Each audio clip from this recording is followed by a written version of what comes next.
On est là depuis 1 an, on est arrivé avec rien. L'hiver est super long. Rien qu'en 1 an on avait déjà énormément accumulé. Et je me rends compte qu'on accumule, mais qu'est-ce qu'on accumule? Et si on faisait une petite vidéo YouTube aujourd'hui, ça, on en reparle. Mais surtout faire un peu un bilan de mon année. Partager mon expérience, j'avais envie d'apporter aussi mes conseils. Regardez ce temps dégueulasse qu'on a. Je suis dégoûtée. Par contre, tous les petits arbres ils sont en fleurs. D'ailleurs, rien à voir, mais on s'est rendu compte avec Valentin qu'en 1 an on avait déjà énormément accumulé. Je vais aller les déposer dans une association qui s'appelle le Magasin du Chaînon. Je sais pas s'il y en a qui connaissent sur Montréal. C'est une asso qui travaille pour la réinsertion des femmes. On est là depuis 1 an, on est arrivé avec rien et je me rends compte qu'on accumule, mais qu'est-ce qu'on accumule? En fait, on a beau ne pas vouloir consommer, on a beau vouloir essayer d'être minimaliste. Je suis pas le meilleur exemple dans cette vidéo, mais vraiment en fait, en ayant juste le strict nécessaire, bah oui, on a quand même tendance à acheter des choses, ce qui paraît logique. On est passé de moins 30 à 25 degrés, il faut quand même bien s'habiller en circonstances. Tellement difficile d'essayer de consommer différemment. Et le seul moment où j'ai décidé de m'acheter quelque chose comme une paire de chaussures de sport, tu culpabilises. Enfin moi je culpabilise parce que je me dis ouais c'est pas bien, en plus la marque Oka, ça se trouve les conditions sont pas incroyables. Dans notre expérience ici au Canada, je me suis rendu compte que je consommais vraiment très mal. Je consommais pas bien en vêtements, en affaires, en électronique. Il y a des choses à changer. Bon, j'ai décidé de reprendre ma caméra après plusieurs semaines d'absence. J'ai l'impression que je prends souvent ma caméra et je fais souvent des vidéos YouTube quand je suis pas dans des moments super bien. J'ai l'impression qu'en fait c'est un peu comme mon échappatoire. Essayer de me rebooster dans mes projets et tout ça. Je me suis dit, et si on faisait une petite vidéo YouTube aujourd'hui? Parce que j'avais envie aujourd'hui de parler un peu de mon bilan de mon année de PVT. Ça fait plusieurs fois que je parle de ça dans mes vidéos, mais finalement je fais jamais vraiment de vidéo à part entière sur le sujet. Donc c'est ça qu'on va parler dans cette vidéo. Avant toute chose, j'ai reçu un petit colis. J'ai enfin acheté mes chaussures de sport. Donc je voulais qu'on l'ouvre ici dans cette vidéo avant de commencer. Et je pense que c'est la première fois dans ma vie que j'achète des chaussures de sport aussi chères. Mais aujourd'hui je trouve que la course à pied me fait vraiment beaucoup de bien. Il y a vraiment une trend sur les réseaux sociaux, donc peut-être que j'ai été influencée, mais à la limite c'est une bonne influence. À la limite je m'en fiche un peu. Et je voulais déballer ça avec vous. J'ai pas réussi à ouvrir ce paquet. Je suis partie sur la marque Oka. J'ai trop hâte de découvrir la paire de chaussures. J'espère que ça va m'aller parce que en fait j'ai beaucoup galéré avant de trouver ma taille. À chaque fois c'était en rupture de stock. Celle-ci d'ailleurs, je l'ai achetée sur la boutique, c'est Le Coureur. Et je sais qu'il n'y en a pas forcément à Montréal, mais c'est à Sherbrooke. Oh là là, elles sont trop belles. J'aime trop. Ah waouh. Oh là là. Mais elles sont tellement légères. Donc voilà, j'ai pris ce modèle là. Elles sont trop belles. Ah, je suis trop contente, elles sont vraiment trop belles. Donc moi, je vous avoue, j'y connais pas grand chose, mais Valentin m'a énormément conseillé, notamment pour la plaque en dessous le pied. Si vous n'avez pas ce genre de plateforme, ça peut vraiment abîmer votre pied. Abîmer le pied, le dos, enfin tous les membres de votre corps. De suite, ah ouais, bah c'est parfait, incroyable. Ah ouais, non mais la taille c'est parfait quoi. Bon, par contre, comment je suis habillée, MDR. Et voilà, oh là là, c'est un truc de malade. Je suis trop contente. J'ai intérêt maintenant à tenir mon rythme. Il faut les amorcer parce que sinon je vais être un petit peu dégoûtée. Donc avec les taxes et tout ça, les frais d'envoi, je pense que j'en ai eu pour 180 $, ce qui fait peut-être 130 €. Parce que si j'arrive à m'y tenir, j'aimerais peut-être faire une course cette année. Ça, on en reparle. Je pense que la vidéo sera pas trop un vlog. Faire un peu un bilan de mon année. Il y a énormément de vidéos sur YouTube pour les PVTistes. Et j'avais envie de partager mon expérience. J'avais envie d'apporter aussi mes conseils. Mais voilà, ce n'est que mon expérience. Chacun vit son expérience à sa manière. Ce que je trouve ça vraiment dommage, c'est les commentaires que je peux lire sur que ce soit YouTube ou même Instagram, des personnes qui sont comme les Français restez chez vous ou genre enfin J'étais choquée de lire des trucs comme ça parce que je pense que le but c'est pas de faire des différences entre le Québec et la France, essayer d'expliquer en tout cas au maximum pour les personnes qui sont intéressées d'arriver ici les petites choses qu'on s'attend et où on s'attend pas et qui est le moins de déception possible je pense. Donc voilà, mais bon je suis quand même assez choquée des commentaires que je peux voir sur YouTube ou sur Instagram. Je trouve que les gens sont vraiment parfois vraiment méchants. Bref, ceci est un autre sujet. Je vais essayer de passer par le commencement, c'est-à-dire notre arrivée l'année dernière au mois d'avril. Voilà, toutes les personnes qui veulent vraiment regarder plus cette vidéo au niveau de l'installation, je vous invite à aller voir mes premières vidéos sur ma chaîne YouTube. À la base, on avait prévu d'acheter un véhicule et de partir en voyage à l'intérieur du Canada, pas forcément au Québec. On s'est vite rendu compte que c'est quand même extrêmement cher.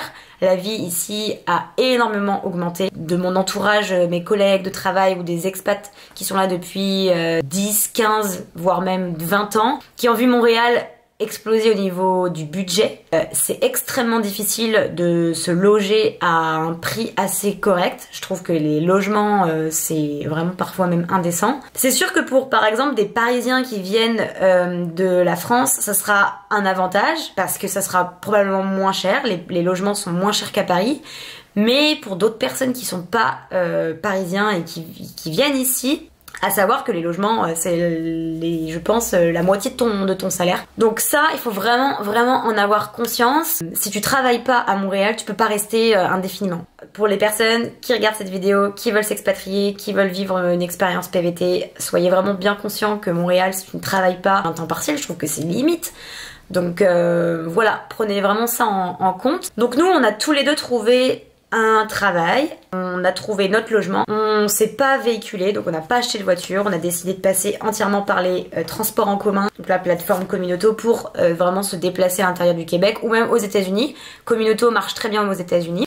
Ça, après chacun est libre de son choix, mais nous on a décidé de ne pas investir dans une voiture. Ensuite, bon, le logement, comme je vous l'ai dit, c'est une grosse partie de votre budget, mais il y a aussi la nourriture. Vous allez voir, le prix des produits français sont vraiment inaccessibles. Voilà. Aujourd'hui, on a trouvé notre rythme alimentaire. Je sais qu'on mange un peu différemment de la France. Tous nos lunchs du midi, on les organise, on les prévoit et on se les prépare. Dire que vous soyez en France ou au Québec, c'est en fonction des gens, c'est en fonction des préférences. En moyenne, par mois, on doit dépenser 600 $ par mois. Je vous laisse calculer. On a à peu près 600 $ par mois de nourriture. On a un loyer à 1600 $. Ben moi, j'ai mon abonnement de métro, plus l'abonnement Bixi. J'ai quand même une moitié qui est remboursée par mon travail, donc ça c'est plutôt cool. Voilà, nos dépenses, internet est compris dans le loyer. Et on a aussi l'hydro, donc les factures d'eau qui sont environ, je vous dirais, à peut-être entre 70 et 80 $ tous les 2 mois. On arrive bien sûr à avoir un petit peu d'argent à chaque fois pour faire des activités à l'extérieur, pour aller manger à l'extérieur, ou faire du shopping, partir faire une randonnée, donc tu as envie de t'arrêter dans un restaurant, enfin voilà. Montréal est quand même franchement une belle ville et une belle destination, moi je trouve, pour vivre. C'est pas forcément une ville pour aller en vacances, mais c'est vraiment une belle ville pour vivre. Je trouve que il y a vraiment une qualité de vie ici que j'ai du mal à imaginer dans d'autres villes de France.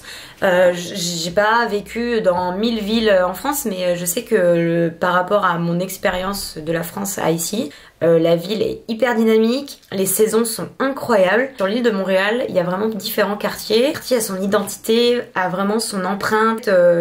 Ouais, c'est ça, c'est comme s'il y avait des mini-villes dans une ville. L'expérience est vraiment unique dans n'importe quel arrondissement, dans n'importe quel quartier que vous êtes. Donc ça c'est vraiment quelque chose de super agréable. Il y a des parcs partout. Je disais qu'on avait toutes les saisons. On voit vraiment l'hiver, l'automne, le printemps et l'été.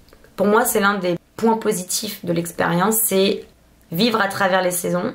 L'hiver a été un peu décevant cette année malheureusement parce qu'on a eu très peu de neige. En fait on a eu plusieurs bordées de neige, on a eu quand même froid etc. Mais on n'a pas eu en quantité comme d'autres années. L'hiver est long. L'hiver est super long. Je savais que l'hiver était froid et dur, mais j'avais pas cette conscience là que des périodes comme mars, avril sont vraiment des périodes très difficiles. Il y a la déprime elle est là quoi. Mais si tu fais pas quelques activités sportives, si tu t'investis pas dans des trucs à côté, ça peut être très long. Ça peut être très très long, surtout si vous venez seul et que vous connaissez pas grand monde. J'en viens parce que pour moi la difficulté là depuis un an, c'est le cercle et le réseau social. C'est un vrai défi d'arriver dans une nouvelle ville, de créer des relations. Je dirais pas qu'elles sont pas solides là, mais vous apprenez à vous découvrir, mais vous savez pas vraiment si c'est des personnes sur qui vous pourrez compter si vous arrive quelque chose. Ça c'est vraiment un coup dur. Le mal du pays aussi, c'est fait ressentir la fin de l'hiver. Nous on est arrivé en avril, donc on a vraiment connu vraiment l'été, enfin le printemps, l'été, l'automne, l'hiver, et la fin de l'hiver a été vraiment pas facile pour moi. J'ai ressenti un profond mal de mon pays, le manque de mes proches, le manque de mes repères, je me suis sentie un peu isolée, je savais pas trop comment sortir de ça, et c'est là que je me suis rendu compte que je marchais énormément avec la météo, et plus la météo est dégueulasse, plus je me sens mal. Bon, je pense qu'en France c'est pareil, mais encore plus quand t'es vraiment très loin de chez toi. Ouais, ça n'a pas été si simple que ça quoi. Mais je suis contente parce que c'est à travers ces moments-là qui étaient difficiles où aussi tu peux vraiment te rendre compte de tes forces et aussi de tes capacités à pouvoir rebondir. Mais donc c'est ça, donc moi je me suis mise au yoga, j'ai fait de la danse, j'ai fait des cours de poterie, j'ai fait des randonnées, je suis partie plusieurs fois à l'extérieur de Montréal avec des collègues. Si t'as pas trop de réseau, de liens proches de toi, ça peut être vraiment un parcours difficile au début. Donc là on entame la deuxième année. Avec beaucoup moins de préoccupations parce que forcément le travail est là, le logement est là, il y a moins cette intégration que tu vis dans la première année. Je trouve que la première année, l'intégration est vraiment pas facile. Tu te retrouves vraiment face à toi-même, face à tes limites, que tu apprends à découvrir, et puis en même temps tu dois aussi te déconstruire parce que t'es pas en France. Certes, ici on parle français, mais on n'est vraiment pas en France. Voilà, des façons de communiquer, des façons de faire, des façons... c'est complètement différent. Et je pense que c'est vraiment, pour moi, une grosse erreur d'arriver en étant et en se positionnant aussi comme la personne qui sait tout. En tout cas, le Canada a son histoire, le Québec a son histoire, et c'est vrai que au début, quand t'arrives et que t'as pas forcément toute cette conscience-là, je trouve qu'on a parfois peut-être qu'on a manqué un peu de tact. On arrive avec nos gros sabots, on n'a pas conscience de toute l'histoire, de toute la culture qu'il y a ici au Québec. Et je trouve ça hyper intéressant de vraiment t'intéresser à ça et de comprendre aussi. Moi, mon seul conseil, c'est vraiment intéressez-vous à l'histoire, parlez avec les gens, allez creuser pour comprendre aussi toute la culture. Et c'est vrai que la deuxième année sera plus facile pour nous parce qu'on est intégrés, on a nos repères, on arrive maintenant à se repérer sur l'île de Montréal, on connaît les quartiers, on connaît les petits endroits à faire, les petits endroits où ça vaut peut-être un peu moins bien. On a un voyage qui est prévu courant du mois de mai. Je vous laisserai un petit peu de surprise quand même pour découvrir la destination. Mais j'ai bien hâte parce que le Canada, c'est pas que le Québec. Donc je suis super pressée en fait parce que je crois que en fait c'est fou parce que je me rends compte l'année est pas facile parce qu'on doit tous recréer avec nos repères, nos habitudes et tout ça, mais une fois qu'on les a, ma zone qui était pas de confort, qui était le Canada, le Québec, devient aujourd'hui ma zone de confort. Donc finalement je suis comme genre j'ai envie de sortir de ça et j'ai envie d'aller voir ailleurs, j'ai envie de découvrir comment ça se passe dans d'autres provinces. Je suis une pile électrique, je tiens pas en place, il me faut toujours 1000 projets pour avancer. Il y a pas si longtemps que ça, on parlait avec quelqu'un qui est là depuis plusieurs années et on lui a dit tout ce qu'on a fait dans l'année et elle nous avait dit mais vous êtes sérieux en fait d'avoir fait tout ça? Genre, je pense que des fois je vais déjà trop loin et j'ai du mal à profiter de ce que j'ai pu faire. Voilà les amis, encore les amis, il est toujours là ce bon vieux ami. Aujourd'hui on est le 8 mai. J'avais pas posté de vidéo la semaine dernière. J'ai l'impression que c'est un peu mon échappatoire quand je sais pas trop quoi faire, quand j'ai un peu mes pensées et tout ça. Donc c'est sûr que souvent il y a des vidéos qui sortent pas tous les dimanches. Je sais pas pourquoi je suis restée dans une optique de poster tous les dimanches parce qu'en fait ça sert, ça sert pas à grand chose. des fois pas toujours très intéressant parce que les dimanches noirs où on est chez nous et on cogite, on sait pas trop quoi faire, bah voilà, j'en ai fait quelque chose, j'en ai fait des petites vidéos. Je suis sûre que je serais super contente de revoir ces vidéos dans quelques années, où j'aurais peut-être juste honte, je sais pas. Donc voilà, mais l'année n'est pas terminée, je vais continuer à poster. C'est pas toujours les vacances en fait, donc il y a un moment donné, voilà. J'espère que cette vidéo vous aura plu. N'hésitez pas à vous abonner. Toutes les personnes qui sont arrivées sur cette chaîne un peu par hasard, parce que vous cherchez à partir, parce que vous avez envie de vous rassurer, etc. Faites-vous confiance. C'est mon avis et mon expérience, mais quand ça arrive et que ça pop comme ça dans la tête, c'est qu'il y a des raisons, parce que l'expérience qui va arriver sera juste magique, elle va vous apprendre énormément. Pour le PVT, n'hésitez pas à aller me suivre sur Instagram, je poste assez souvent des vidéos sur le Québec, sur Montréal. Ah, je suis contente d'avoir repris ma caméra pour filmer et tout, là ça faisait tellement longtemps que j'avais pas fait juste un blabla de ma vie. Il y a tellement de choses qui arrivent les amis, j'ai tellement hâte. Je suis sûre qu'il y a plein de choses que je vais pouvoir partager sur YouTube. Restez connectés, vous allez voir, il y a plein de trucs qui vont arriver cette année. Prenez soin de vous et je vous fais des bisous. Bye. C'est dans la boîte.